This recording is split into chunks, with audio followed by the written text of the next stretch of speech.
back. It's still Thursday, June 19th, 2014. This is the Morning Edition. Thank you for staying with us. Our next story, the European Court of Justice is considering a test case which could force employers to now treat obesity as a disability.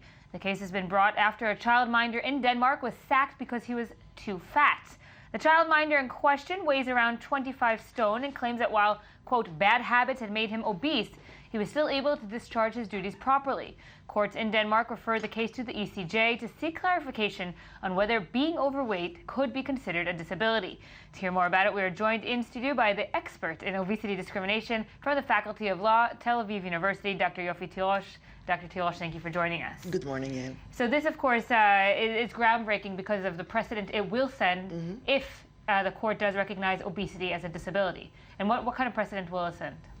Well, there is a legal ground in the disability laws to recognize obese people as disabled if they're unable to perform basic life activities. Now, let's imagine... The question, I'll just let our viewers understand. He cannot tie his shoes. He cannot. He cannot tie the kindergarten children's shoes that he teaches, that he works with. Now, let's imagine for a second that he would have been not an obese kindergarten teacher, but somebody without a few fingers.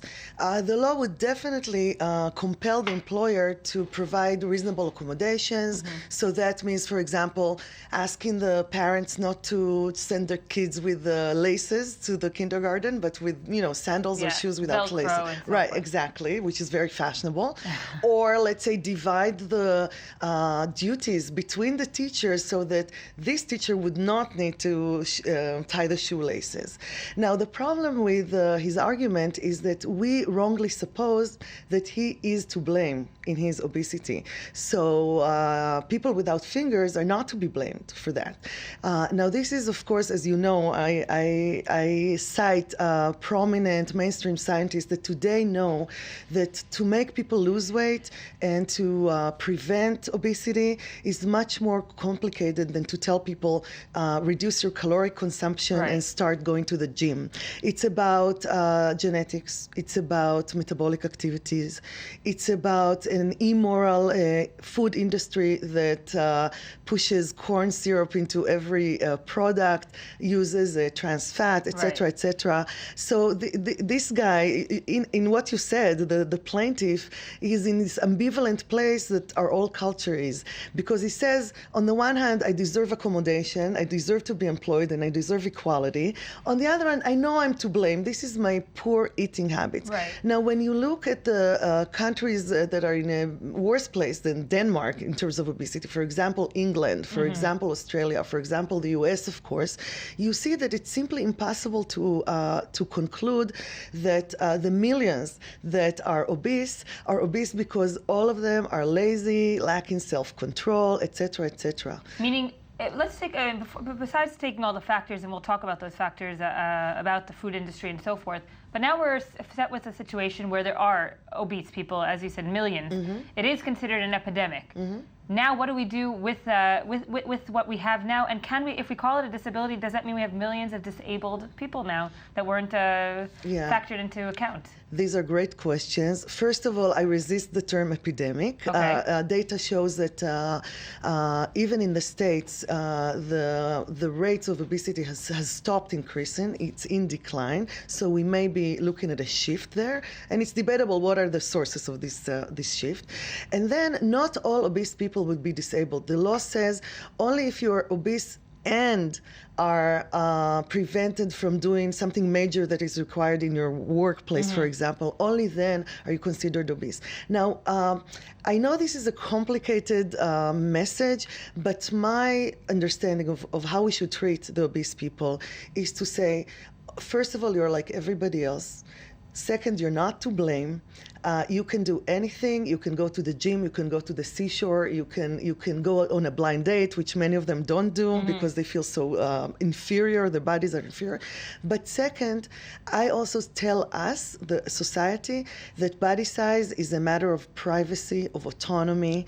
It's something that society can't come with and point fingers and tell you, look, until you change, you are a second-class citizen. But here we have the exact opposite, and I'm being the devil's advocate on purpose. We have someone that's saying, I want to be considered disabled so that I can receive the benefits from my government. Okay, so here's another complex message. We have obesity-like laws for many other groups in the population. So let's say I'm a Muslim in a Western country. The employer needs to give me Friday off. So this is a kind of disability. It's an accommodation. If a pregnant woman is fired, we give her legal compensation. It's illegal. We accommodate, just like we accommodate the disabled, we accommodate her. So it's not something to be afraid of. It's not like millions of people are now added to the obesity laws. Millions of people are already in disability-like laws, okay?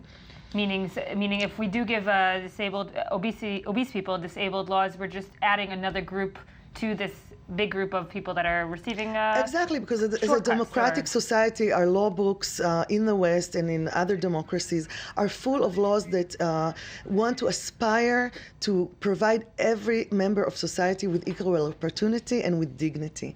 And for this person and for many other obese people, dignity and equality mean accommodation. For other fat people, it means that, let me be who I am and leave me alone, and I won't ask for help. Not to condone his lawsuit. I think he's right. How is it changing from country to country? And we're talking about Denmark. It's a relatively wealthy economy, well-off society, very Western, of course, in nature. Does it change, of course, when you go from country to country? Yes, it's very interesting. We think, for example, of India and China as countries where people are thin and they don't eat junk food, etc., etc.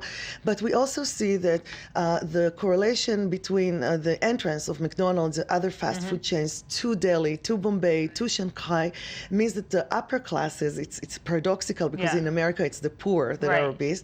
The upper classes, their kids are becoming more and more obese, and you see the effect of the change in diet.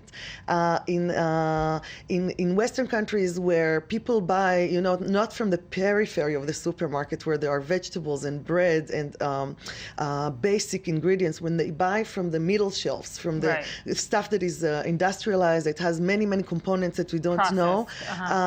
People are much more heavy. Well, so a lot of cultural differences that need to also be taken into account. There's probably not one law that can be universal in terms of international law in this case. It does have to fit the society that we're talking about. Yes and no. I believe that the day will come that there will be a treaty for equality for the obese people in the UN. And taking all the cultural, of course, differences into account. Dr. Yofi Tirosh, thank you for joining us.